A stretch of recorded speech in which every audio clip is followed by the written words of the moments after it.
Agenda, Township Parsippany-Troy Hills, Township Council Agenda Meeting of April 7th, 2026. Introduction, posting of notice. Adequate notice of this meeting has been provided in accordance with the requirements of the Open Public Meetings Law by filing the notice in the office of the Township Clerk and by posting the meeting notice on the bulletin board at the Municipal Building on December 4th, 2025, which remained posted since that date. A legal notice appeared on the Daily Record and the Newark Star Ledger on December 17th, 2025. Can I please ask everyone to stand up for the flag salute? To the flag of the United States of America, and to the republic for which it stands, one nation, under God, indivisible, with liberty and justice for all. Okay, roll call. We have Mr. McGrath and Mr. Kavanaugh that have excused absences. Moving along to Mr. Karifi. Here. Ms. Patel. Here. Ms. Fernandez. Here. Also in attendance are Mayor Brockett Desai, Business Administrator Mark Seaman, CFO Angelica Sabatini. We have our Township Attorney Joe DeMarco and the Municipal Clerk Colette Madden. Council President, we have a quorum. May I begin? Thank you. Okay, so we have two upcoming meetings. So one of the meetings here for the public edification is we have the first meeting on 4/21/2026, which is the regular meeting.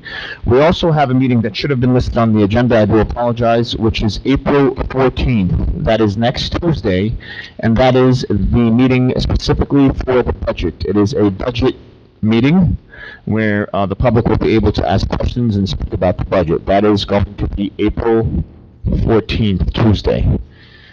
Then the following meeting will be May 5th, 2026 at 7 p.m., which is an agenda meeting. Moving along to ordinances and second reading. Since this is an agenda meeting, there is no action. I'm just going to ask the council to quickly review the ordinances. Seeing that there's no questions, we're going to go ahead and move along to the public session. At this time, I'd like to entertain a motion to open up the public session. Motion. Second. Motion made by Mr. Karifi, seconded by Ms. Patel. Roll call, Mr. Karifi. Here. Ms. Patel. Here. Yes. Yes. Yes. We're gonna go through this with only three people. And Ms. Fernandez. Yes. Thank you. At this time, the floor is open to the public to speak on any matter. You have 5 minutes to speak. Please state your name before speaking. I know Bob wants to come up. Yeah, Mr. Suarez. I mean, I know we have people here that would like to come up, so. Okay, here we go.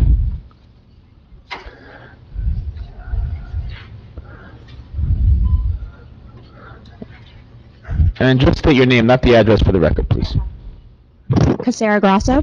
Can you hear me okay? We can hear you. Okay. That's a very great question. We just need you to speak louder. Okay. I'm sorry, we can't turn This is better for you? Okay. Good evening, Mayor and council members. I stand before you not only as a lifelong resident, but as someone who has just planted deeper roots in this community, having recently purchased my first home and preparing to welcome my first child in just a few months.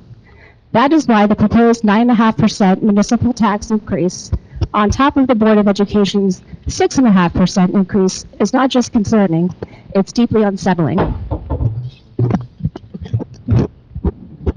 While I recognize that modest, responsible increases are sometimes necessary, a combined spike of this magnitude feels excessive and disconnected from the financial realities your residents are facing.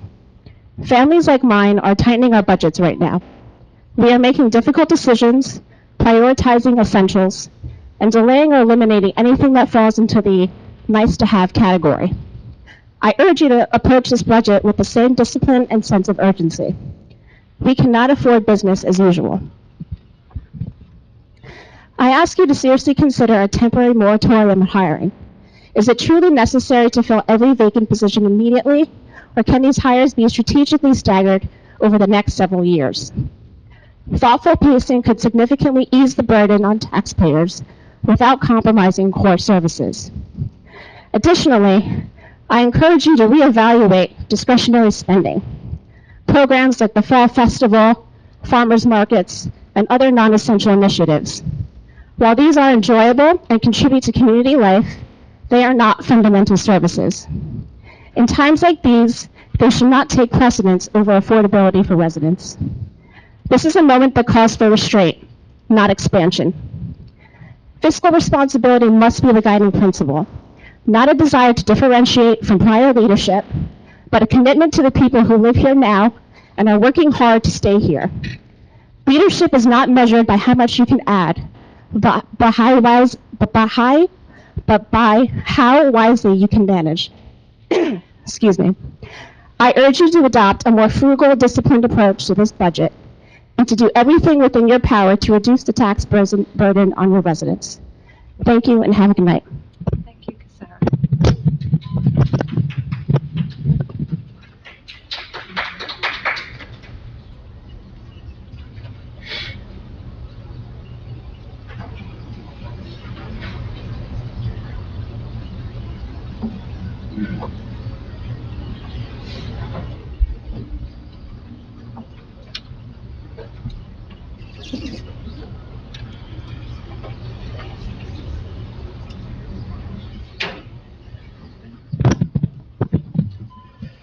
Bob Venezia, Parsippany. Over the past few years, the council has approved 11 pilots worth hundreds of millions of dollars in tax abatements, relying solely on hypothetical, estimated pilot payments provided by the developer based on 95% occupancy. But how realistic have these estimates been? We can now answer that question for the first time because we have the real-life experience gained on the 1515 Route 10 pilot. The just introduced 2026 municipal budget anticipates on page 16 that 1515 Route 10 will pay about $300,000 in pilot payments for the year. But does $300,000 really meet the expectations of the governing body and the public? First, let's remember, even if the full estimated pilot payment of about $1 million were made, the developer would still receive more than a 2/3 discount from the conventional tax amount of over $3 million. The $300,000 amount that we will actually get is less than 1/3 of the pilot payment that was projected. This reduced pilot payment represents a massive discount of about 90% compared to the conventional taxes. Next, who's responsible for making sure that Parsippany receives the proper contractual pilot payment amount from the developer? The amount of $300,000 that Parsippany is being paid in 2026 does not even meet the minimum pilot payment amount specified in the contract. Lastly, the $300,000 pilot payment is less than the $420,000 land taxes that Parsippany was receiving when there was no building on the property. Think about that for a minute. Parsippany would receive more tax revenues today without having to provide extra municipal services, without the extra congestion, and without the extra school children if the 1515 Route 10 development were never built. Concrete data from the 1515 pilot substantiates my belief that the pilots, especially residential pilots, are a bad deal for the municipality, even under the best of circumstances. On top of that, it's now clear that the council should not rely on the exaggerated pilot payment estimates provided by the developer. Nor can the council depend on its own financial advisor to uncover the landmines hidden in the pilot agreements. So given what we know about pilots in general, and from the real-life experience of 1515 Route 10 pilot, I strongly request that the council table any future pilot agreements until there is clear evidence that Parsippany is not being victimized again. Thank you. Thank you, Bob.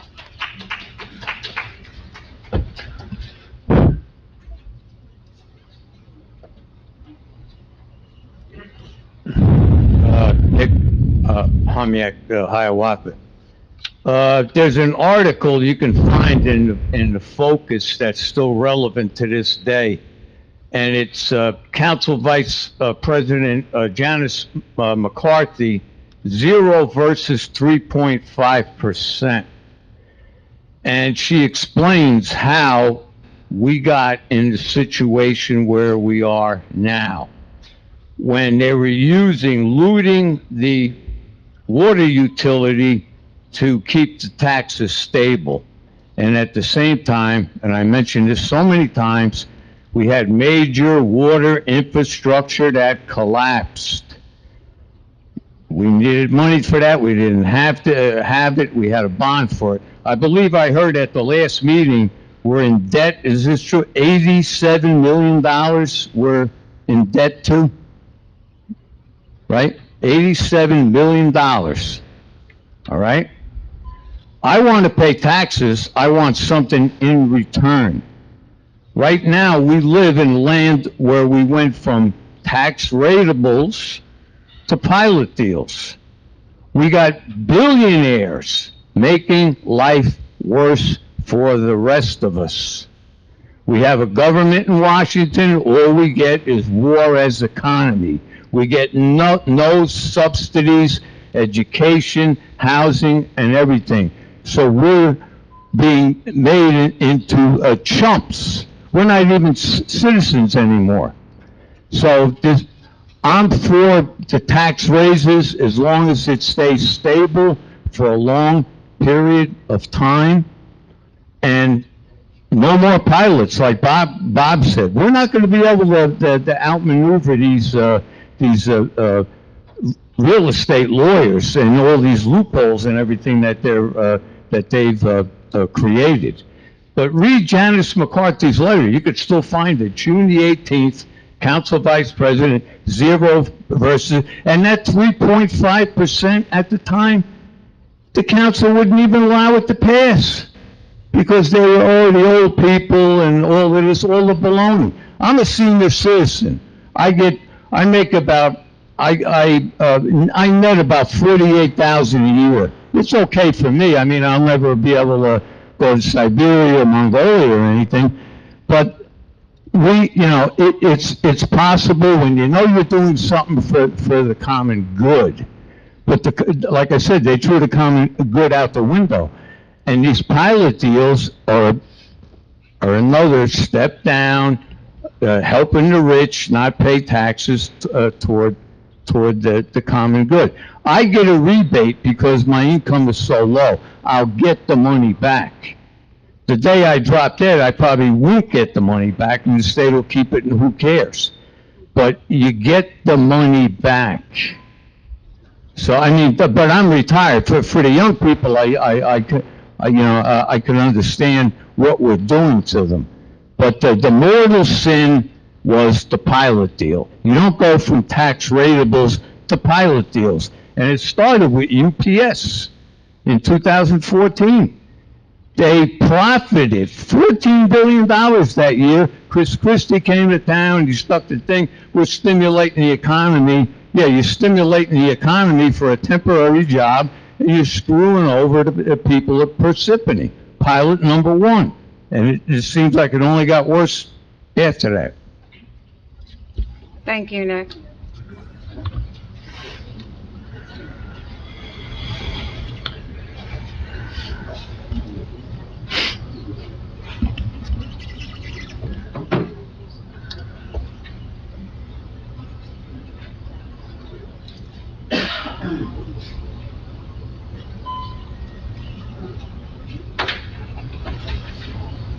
Good evening, all.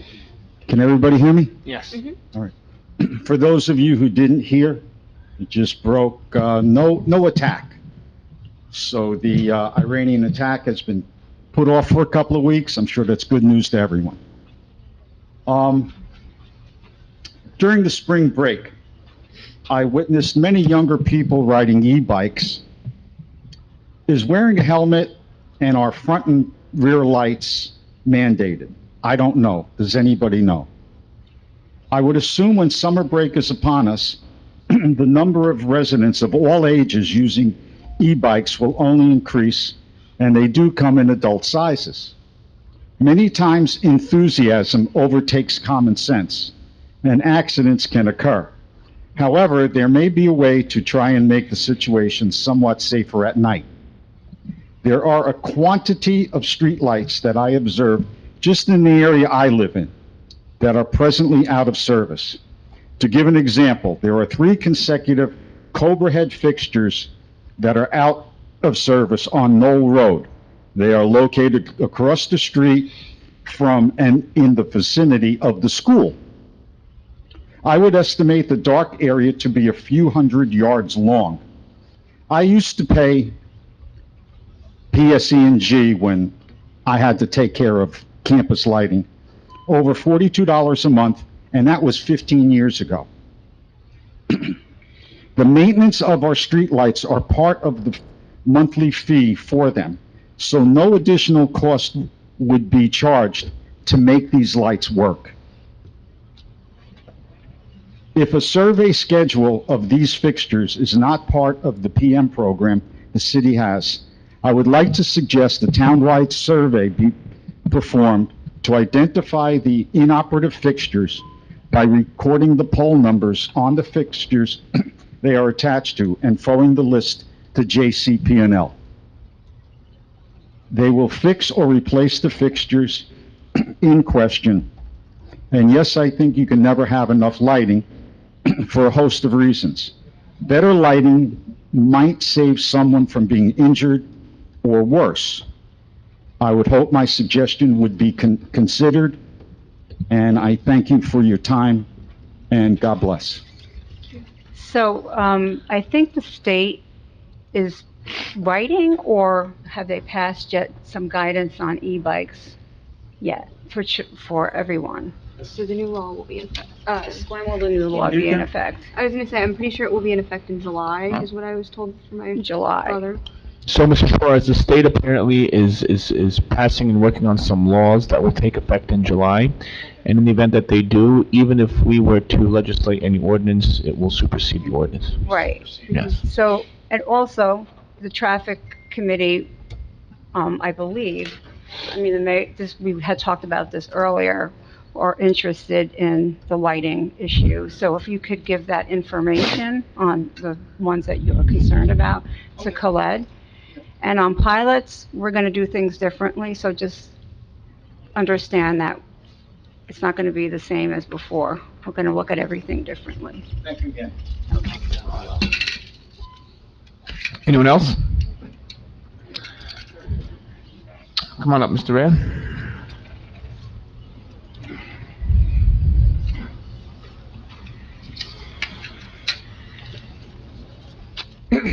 Jack Rea. Thanks for the town hall last week. It was informative. It was informative for both the public and also for the administration. I would appreciate an update on where we are, what changes have been made to the projected budget. We shouldn't have to wait till the 14th for an update on that. I've said it before, I'm repeating myself, but we sat on our hands, the town council sat on its hands when a motion came up on January 6th to reverse the 2 December pilots. But they were quick to make new hires in January, which before they even knew what the budget was going to look like. And that to me was just unforgivable. Just because there were vacancies last year, that doesn't mean they have to be filled this year. We've already got an issue, and the budget that was presented last week did not include the full increase of the school budget, which is going to make the increase about 14 or 15% this year. I'm not sure if everyone's quite aware of that, but the school budget has been squeezed for the last several years, and the budget, I haven't seen, I'm not on the school board anymore, but last I heard, it's going to be a significant increase. And when you combine that with the town increase, it's going to be about a 14 or 15% increase, which I don't think the town is going to be very happy about. Between last week and next week, there needs to be significant cuts from what was originally projected on the first budget that was issued a couple of weeks ago. Thank you.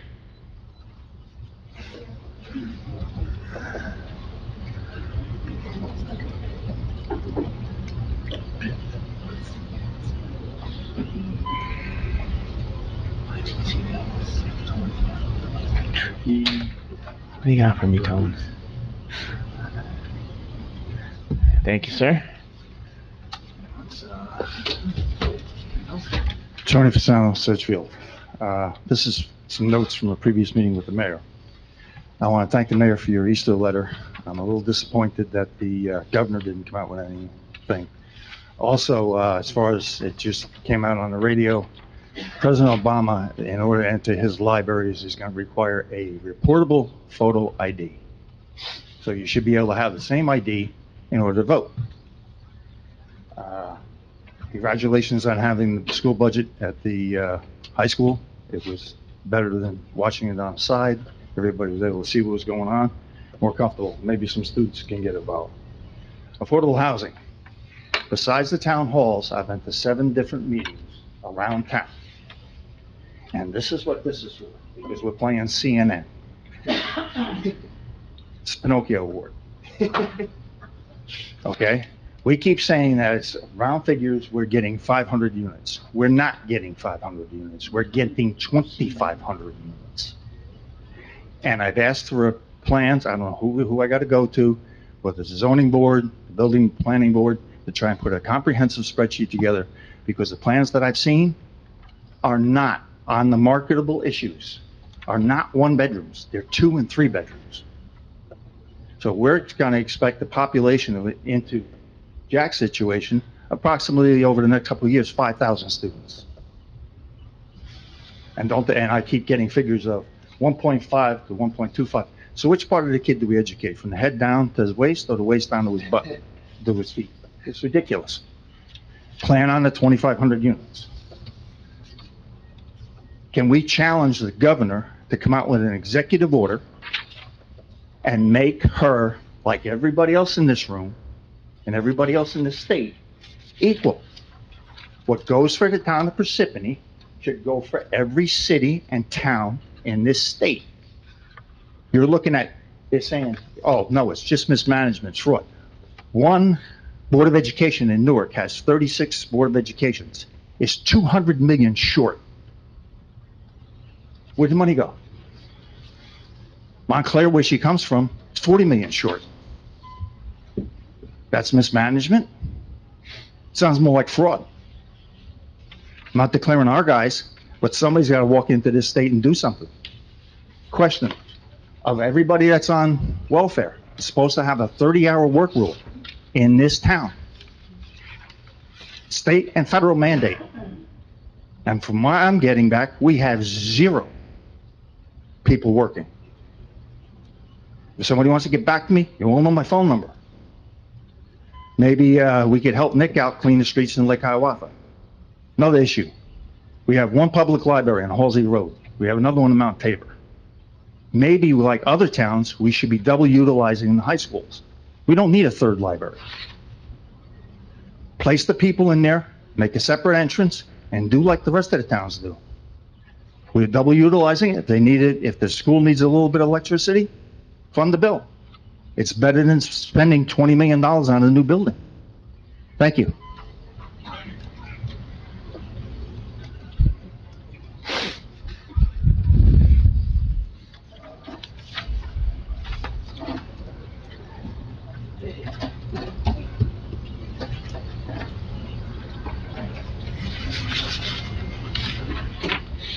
Hi, Olivia Petracchi, 1320 Littleton Road.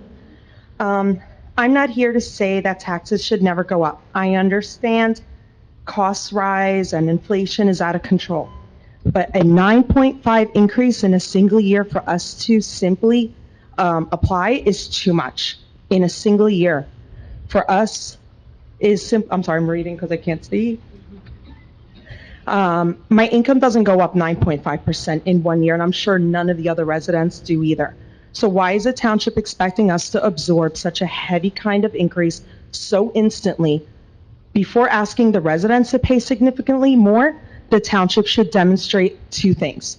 Are the hiring decisions in town hall necessary? And is every possible efficiency been explored? I'm asking you to reconsider the size of this tax increase and explore a phased approach that balances the township's needs with the residents' ability to pay. Residents should not be the first solution, they should be the last.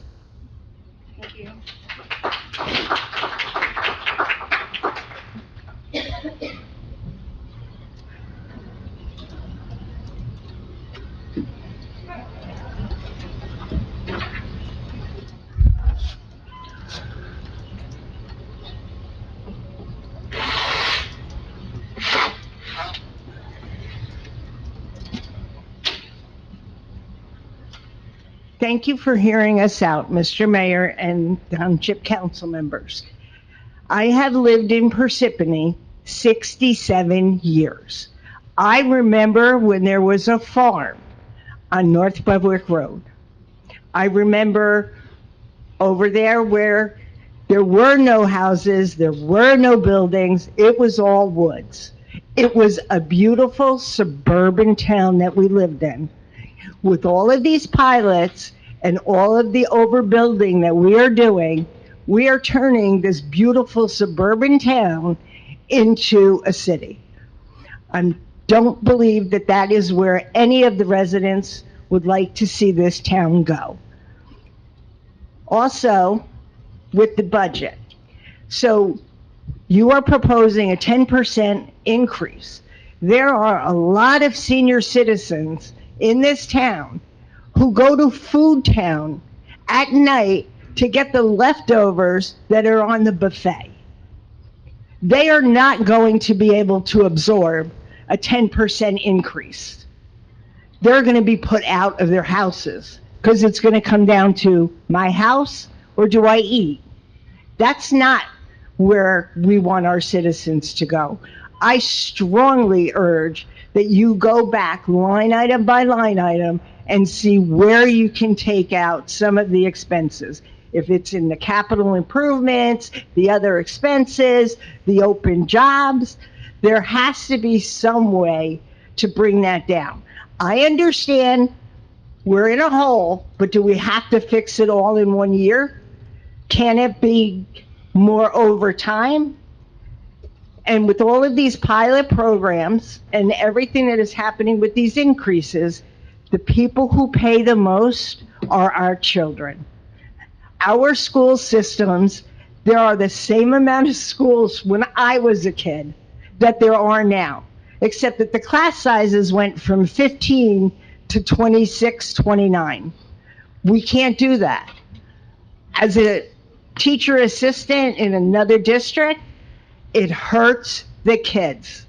We really need to take that into consideration. Thank you very much for your time. Thank you. Thank you. Thank you.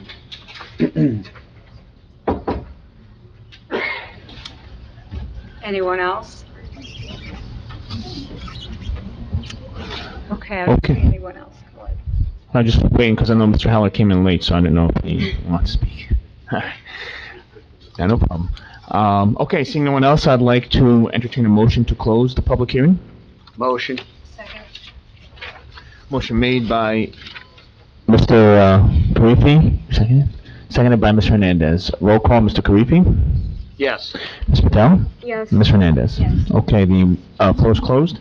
At this time, we're going to move on to a public hearing, and this public hearing is regarding the township's intent to enter into a public-private partnership contract with the Utility Service Group Water Solutions, LLC, for the water storage tank asset rehabilitation, management, and maintenance. At this time, I'd like to entertain a motion to open up the... Now, Suzanne, would you be doing a presentation on this, or no? Okay, so we'll do a presentation. We'll go for the presentation first, and then we'll open up the public hearing for any questions.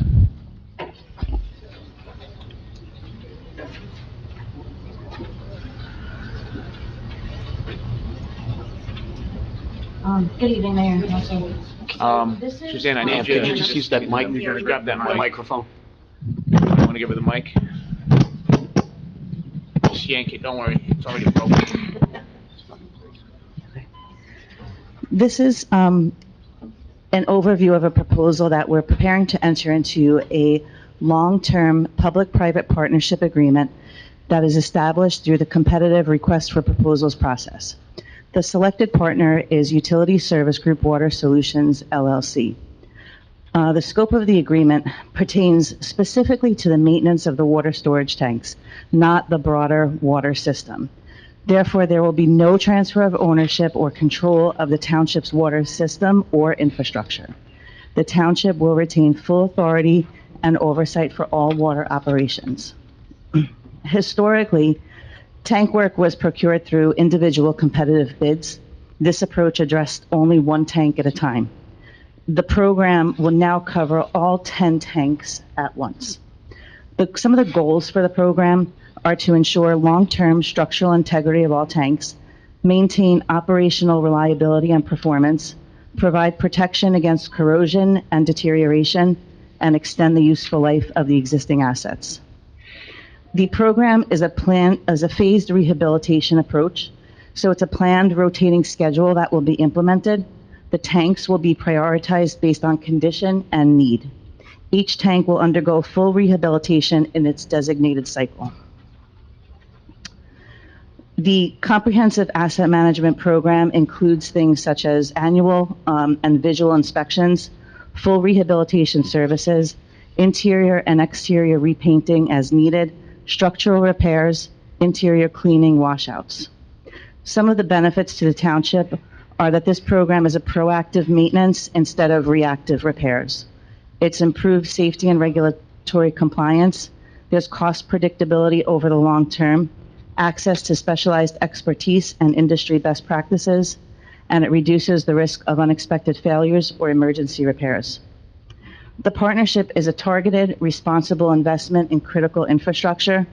It protects public assets, ensures reliable service, and maintains local control.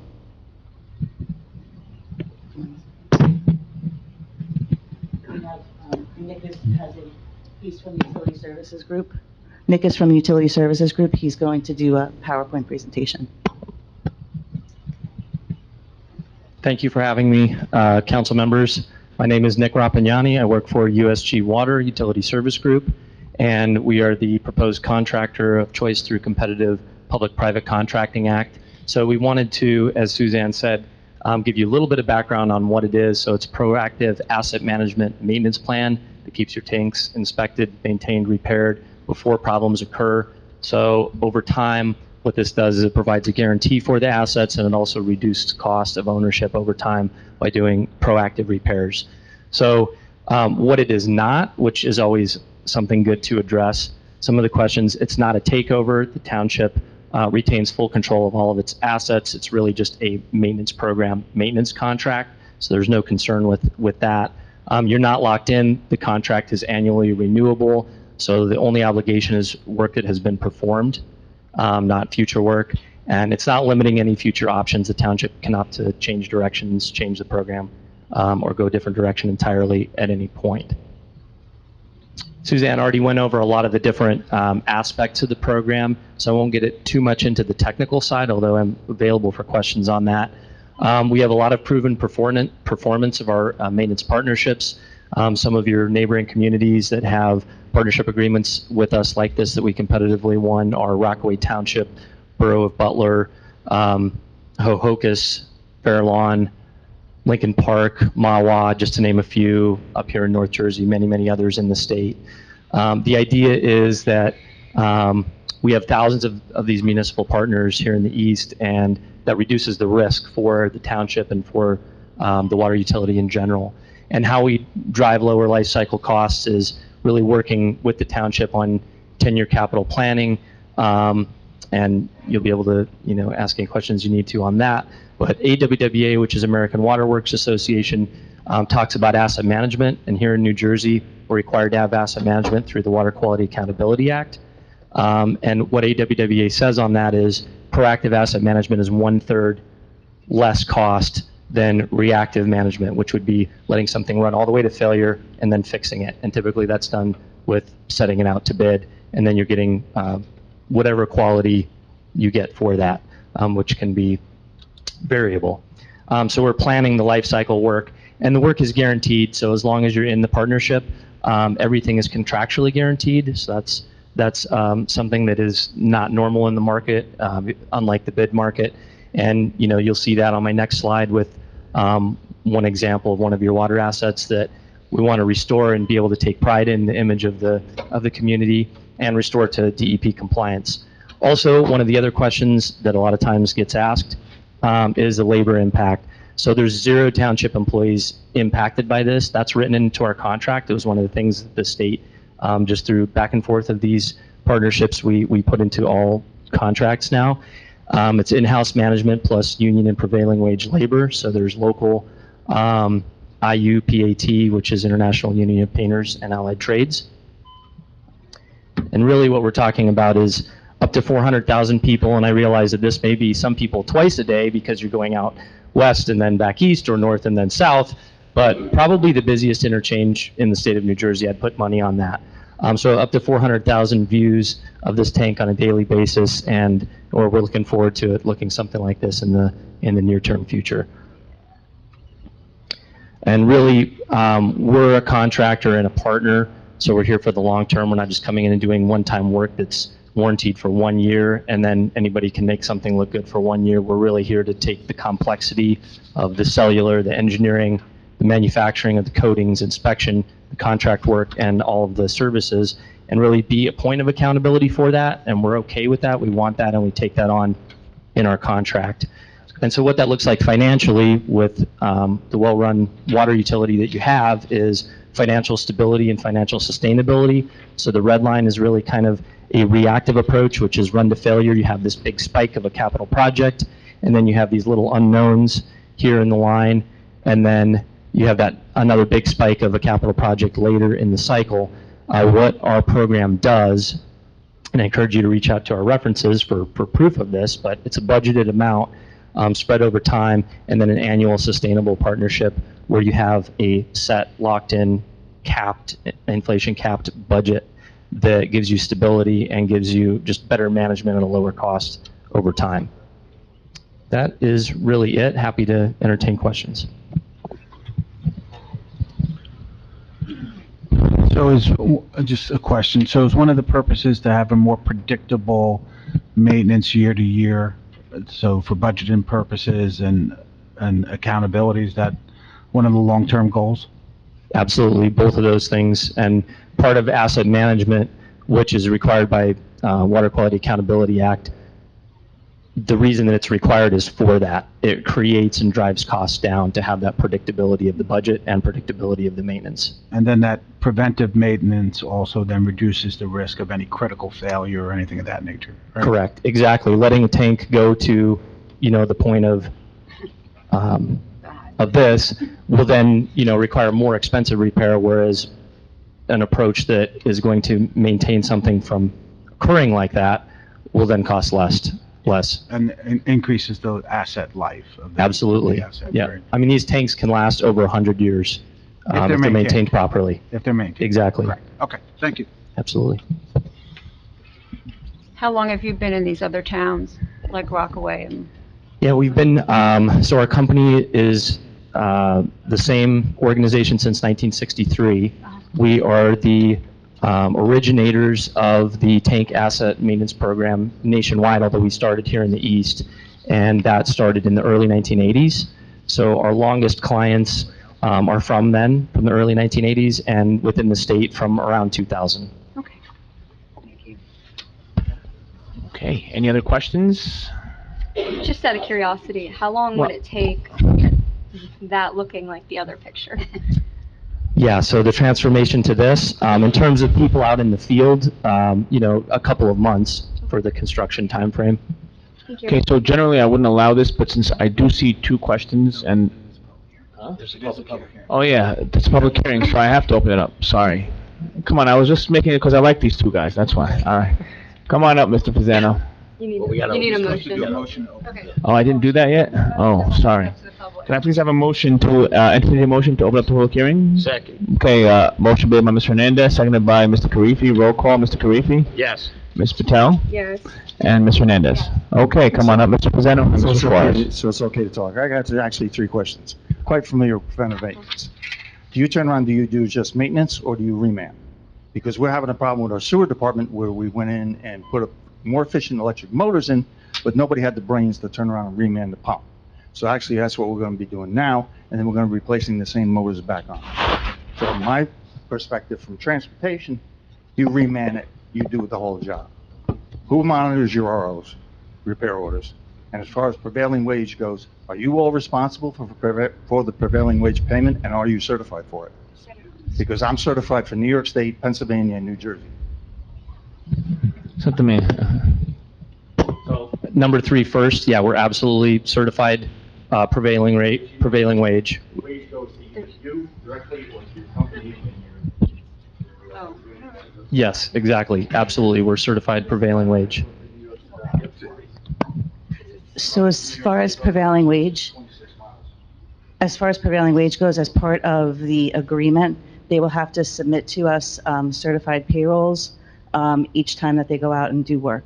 So that comes to the township. We're required to hold it, and it is available to the Department of Labor whenever they so choose to look at it. And also upload it to the department. upload it to the department. They also are required to upload it to the department Department, when they yes. send it to us. Correct. Yep.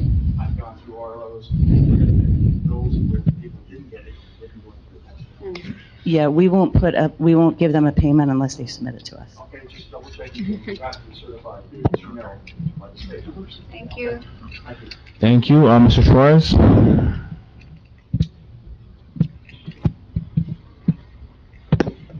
I have a question.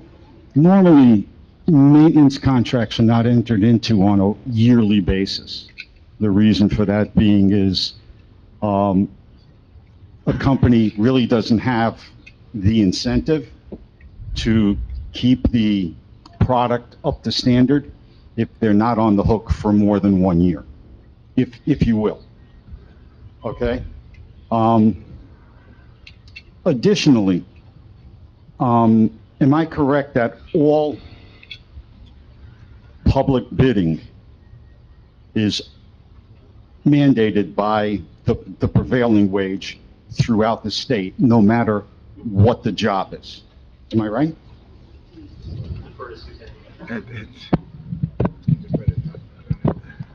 So prevailing wage is required when the contracts are over a certain threshold, which this does meet and require that.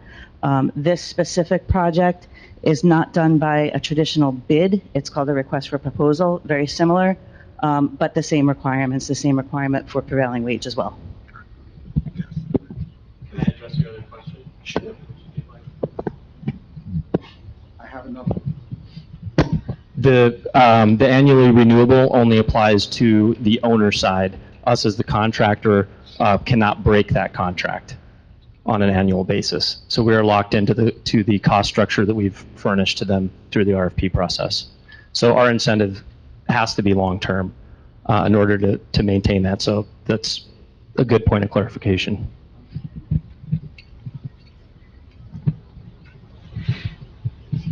I'm assuming that whatever work you're contemplating doing would be, a scope of work would be presented to the town first, and they would have to approve it?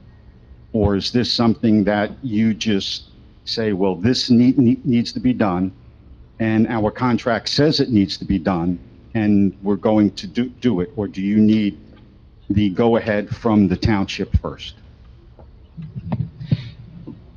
Maybe we should stand closer. Or get another microphone. The RFP, yes, the RFP process defined that scope of work. So that scope of work is already something that is set in stone, that we have to meet those objectives. And the water department, as the owner, has the final say on, any submittals or changes that would be requested. But that RFP already defines what scopes of work are required. Yeah, so the work was already identified, right? So every tank was already done an analysis. So the tanks were already, the projects were already, an analysis was done of what needs to be done for them, inspections. We designed a scope of work so that you can get a proper response, right? Now, it doesn't mean that someone might not go out in the field and say, hey, I discovered this when I was doing that, and you need a more extensive repair or a lesser repair. But to go back to the original point that you made, the renewable is at our option, right? So if we're not satisfied with the work after 2 years, or they're not performing it timely or to the spec that we laid out, or if there's some drastic change and we need different work or different things, we can always restart this process. But they're stuck with us. We're not stuck with them. Here, go ahead, give the, well, I have another mic for you. Oh, okay. Go right ahead, there you go, you see that, Mr. Thank you, Morris? thank you very much.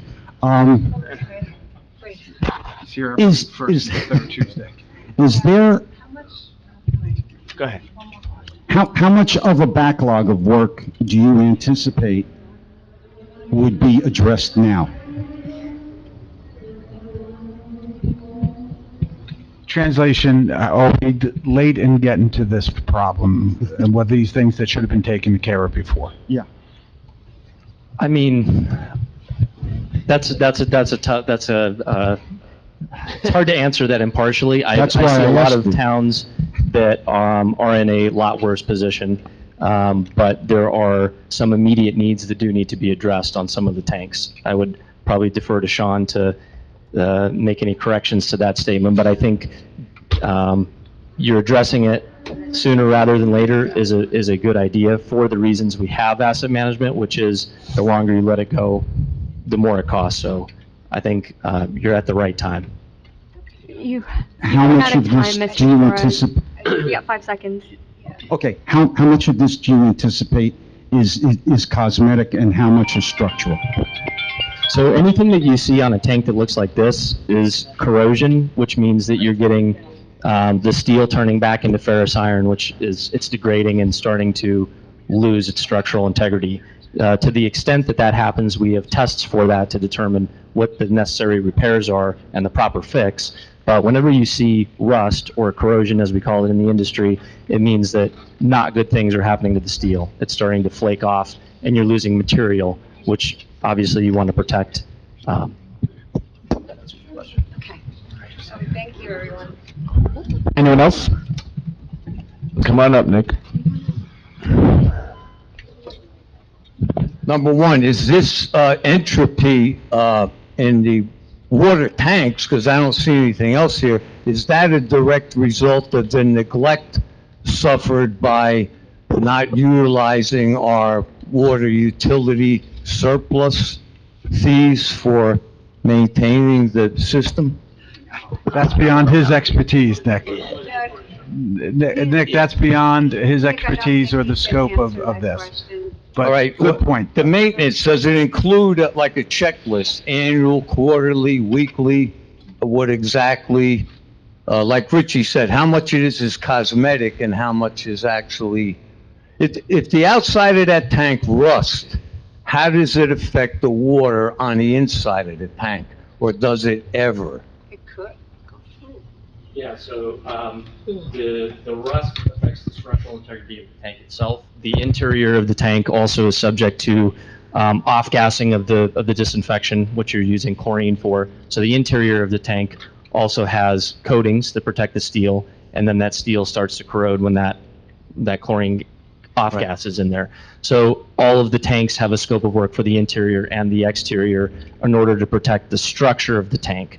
There's also included in the program annual inspections as well as periodic washouts per AWWA recommendations, which is our industry body, and the state DEP requirements. Those washouts include, improvement to water quality. So we're washing out, calcification, other things out of the tank on a periodic basis that's keeping your town in compliance and following AWWA as well. So the inside of the tank is also, how often does that happen? So it's inspected annually, every year. The coatings are planned within the next, 10 years to all of the tanks to be addressed. And then the washouts are occurring on a triannual basis, which is the basis of the AWWA and DEP recommendations. And who was the contractor that did this before? I would have to defer to the water utility for that. All right, thanks. Not us. Entertain a motion to close the public? Can I get a motion to close the public? Mr. Hernandez? Second, Mr. Karifi? Roll call? Mr. Karifi? Ms. Patel? Yes. And Ms. Hernandez? Floor is closed. Okay, moving along. Thank you. I'd like the council to quickly review the consent agenda to be voted on at the next meeting. And now we're going to go ahead to move along to presentations and reports. Mayor? I do have a proclamation, and then I will give my mayor's report after that.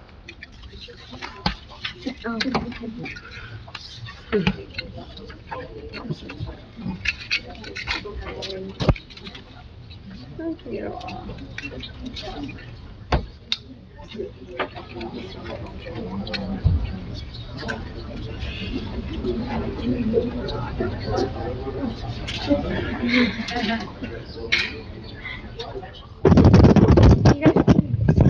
Why don't they spread out? Yeah, yep, that's right. All the way. We don't want to stick you in the Make it even green. on each side. Let's make it even on each side. Bears in the middle. All right. I think that's good right here. Yeah, I think we're good here now. All right. Thank you, everyone. I'm here to provide a proclamation from the Township of Parsippany. Whereas the Township of Parsippany Hills, I'm going to start again, my apologies. Whereas the Township of Parsippany-Troy Hills recognizes that our children are our nation's most vulnerable members and most valuable resources, helping to shape the future of our community. Whereas positive childhood experiences, including loving caregivers and a safe, stable, and nurturing relationship, are essential to mitigating the negative impacts of trauma and promoting the social, emotional, and development of well-being of our youth. And we acknowledge that childhood trauma, including abuse and neglect, is a serious public health issue that requires collective action from every community member to change mindsets through storytelling, sharing, and centering this need of families. And prevention is made possible through a vital partnership between Prevent Child Abuse New Jersey, families, prevention advocates, child welfare professionals, faith-based organizations, and local service groups such as the New Jersey State Federation of Women's Club. And the township is committed to advancing responsive, effective systems and prioritizing investments in prevention initiatives, including home visiting, family strengthening policies, and economic support that ensures all families are healthy and thriving. And by building a narrative of hope and reducing barriers for families, we can inspire actions from all partners in prevention to break the cycle of trauma for future generations. Now, therefore, I, Mayor Pulkit Desai, on behalf of the Township Council and the residents of Parsippany-Troy Hills, do hereby proudly recognize April 2026 as National Child Abuse Prevention Month in the Township of Parsippany-Troy Hills, and urge all citizens to join in building a supportive community where every child has the opportunity to grow up safe, nurtured, and empowered. Thank you.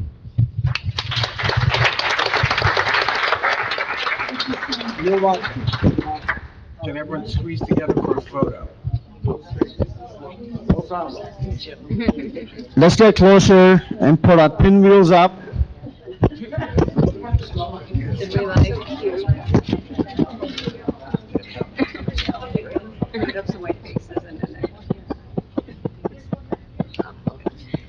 you need one?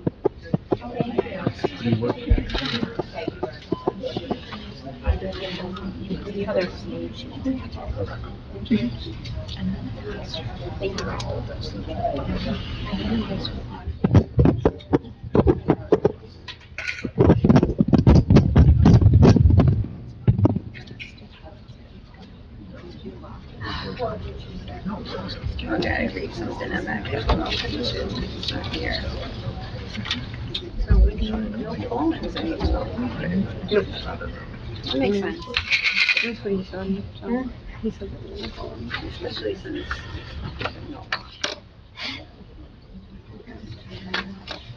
Okay, I'd like to give my report now. I'd like to begin on a somber note. I was very sorry to learn of the passing of Mrs. DeCastro. I'm grateful she was able to receive the Sokolowski Award and share that moment with her family, a small but meaningful way for our town to recognize a truly remarkable life. Our condolences go out to her family, a life spanning 100 years, leaving behind an extraordinary legacy, and we are fortunate she was part of our community. Our thoughts are with her loved ones during this difficult time. Now, on a positive note, I had the opportunity to visit the Golden Age Senior Club yesterday. It was a pleasure spending time with such an engaged and active group. I answered a wide range of questions and had some great conversations. It's clear they value our facilities, and it's important that we continue to support spaces where our seniors can gather, stay active, and enjoy the quality of life they deserve. I'm also happy to report that the Knoll Country Club opened last Friday. We were fortunate to have great weather over the long weekend, and it was wonderful to see so many residents out enjoying the course. It's in fantastic conditions, and we're looking forward to a strong and successful golf season. Pilots. I do listen. Councilman McGrath mentioned a pilot committee at the last meeting. This is something that will be done. So it will be a transparent process. It is something the town, the council, and the Board of Education never got, and I plan to deliver. Finally, we had a budget town hall last week. I appreciate everyone who came and asked thoughtful, direct questions. These conversations matter. They give us the opportunity to be transparent about where we are, how we got here, and the choices in front of us as we move forward. You deserve the truth and transparency. The budget is where it is because walking into this administration, we're saddled with some external pressures. Tariffs, and within the last 3 months, 2 snowstorms and gas prices due to the current ongoing war. All within the last few months, and we are currently experiencing this today. Let's not forget that there have been accounting tricks used over multiple years in multiple administrations, both Republican and Democrats, that cannot continue, in my opinion. Business as usual got us here today where it is. Is it right to continue business as usual? Where does it stop? I assure you, I'm committed to do the right thing. Things will be done. This administration is going to be the one of action. We're all taking questions under considerations. Thank you. Township Council? Okay. This is from the Parsippany Environmental. Could you just speak into the mic, Council President? Thank you. I'm going to read this for Matt Kavanaugh, who's not here, from the Parsippany Environmental Advisory Committee. Please join the Parsippany Environmental Advisory Committee and the Whippany River Watershed Association for a presentation by Steve Mariconda of the New Jersey chapter of Dark Sky on Light Pollution, How to Protect the Nocturnal Environment. You will learn about the impacts of light pollution on the ecosystem and health, and best practices and policies to reduce light pollution. This will be at the main library on Halsey Road at 6:30 on Thursday, at April 9th. And I met with the historical committee this week. They're meeting like every 2 weeks now because of the 250th anniversary. And they're planning many events throughout the year, starting this spring. It will begin with Pathways, which is an annual county-wide event celebrating local historic sites. And the Pathways occurs in the spring and fall. And this year, all municipalities will focus on 250th. Parsippany's history and relics from the areas will be exhibited throughout the year, and there'll be special readings on Memorial Day and around the 4th of July and more. And we'll also be working with the ad hoc committee and doing special events that around the 4th of July. That's all I have. Oh, wait. The Parsippany Green Team will be meeting April 22nd at 7 p.m. at the library. It's their first meeting. Okay. I just, before we go on to committee reports, I just wanted to make a quick comment about the budget. So I hear you guys. I understand money's tight. I'm broke. So I really hear you guys. And this is an increase that's big. It's a large increase. We're not going to deny that. It's 9.5%. But as the mayor said, as we've said numerous times, this is a compound effect that we are seeing here from numerous previous administrations. We're not going to just blame one. We're going back 10 years. You can see the numbers and how it has created this problem today. And I also wanted to kind of remind the public that 4 years ago, we saw a 14% increase that was passed through. And there wasn't talks of cutting the fall festival or cutting our programming or not hiring new staff that we need, but we put through a 14% increase. This budget increase is still much lower than what we saw 4 years ago. That's it. That's right. Okay. You have a report, though. Yeah, I'm just gonna wait till committee. Okay, any other reports from council? Okay, Township Attorney? Nothing for me. Okay, we're gonna go along to the Business Administrator, Mr. Seaman? No reports for this week, thank you. I don't have any reports, and no reports for committees, correct? I have one. You got a committee report? Yeah. We're not allowed. No, go ahead. You gotta blame Frank, sorry. So, the Parsippany-Troy Hills Economic Development Committee continues to welcome new businesses to the township, celebrating recent openings while preparing for several upcoming ribbon-cutting ceremonies. The committee, joined by Mayor Polkett Desai, recently celebrated the grand opening of Bricado Foot and Ankle Surgery with a ribbon-cutting ceremony on Saturday, March 21st at 181 New Road. On Sunday, March 29th, the Economic Development Committee and Mayor Polkett Desai also welcomed surprise with a ribbon-cutting ceremony at 176 Parsippany Road. Additional grand openings are scheduled in the coming days. On Thursday, April 9th, the committee and Mayor Polkett Desai will welcome ECLC of New Jersey, located at 40 Baldwin Road, with a ribbon-cutting ceremony at 11 a.m. ECLC of New Jersey is a nonprofit organization making a difference in the lives of more than 900 individuals with autism, Down syndrome, and other special needs. On Saturday, April 11th at 1 p.m., the Parsippany-Troy Hills Economic Development Committee, together with Mayor Polkett Desai, will welcome Wall Automotive, located at 1195 Littleton Road, with a ribbon-cutting ceremony. On Sunday, April 12th at 11 a.m., the committee, together with Mayor Polkett Desai, will welcome Unisex Hair and Beauty Lounge, located at 73 New Road. Jonathan's Haven to Cherbourg Road, sorry, I don't want to pronounce anything incorrectly. Cherbourg Road will be joined by the Economic Committee and Mayor Desai at a ribbon-cutting ceremony on Saturday, April 18th at 1:30 p.m. Jonathan's Haven is a premier disability provider agency assisting disabled adults to live their best lives in a comforting and stimulating environment. Residents, business owners, and members of the community are invited to attend the ceremonies and help welcome these new businesses to Parsippany. The Economic Development Team remains committed to supporting local entrepreneurs and strengthening the township's business community. The Economic Development Committee's next meeting will be held on Thursday, April 16th at 6:30 p.m. in the third floor conference room at 90 East Halsey Road. The meeting will feature a special presentation of the future of Parsippany's commercial landscape by Thomas P. Consiglio, Principal of Resource Realty of Northern New Jersey. The public is welcome to attend. To RSVP, contact Chairman Frank Cahill at 973-559-6000. Thank you. Okay, thank you. Moving along to the ordinance's first reading to be reviewed and passed at the next meeting. Moving along to the non-consent agenda, R 2026-83, authorizing and approving an emergency repair at Littleton Road and Spartan Avenue. Motion to approve the resolution, please. Motion. Second. Motion made by Ms. Patel, seconded by Ms. Hernandez. Roll call, Mr. Karifi? Yes. Ms. Patel? Ms. Patel? Yes. Ms. Hernandez? Yes. Motion passes. R 2026-84, authorizing and approving emergency repairs at 89 Edwards Road and 149 Edwards Road. Motion to approve the resolution above, please. Motion. Second. Motion made by Mr. Karifi, seconded by Ms. Patel. Roll call, Mr. Karifi? Yes. Ms. Patel? Yes. Ms. Hernandez? Yes. Motion passes. R 2026-85, adjusting the public bidding threshold retroactive to July 1st, 2025. Motion to approve the resolution above, please. Motion. Second. Motion made by Ms. Patel, seconded by Ms. Hernandez. Roll call, Mr. Karifi? Yes. Ms. Patel? Yes. Ms. Hernandez?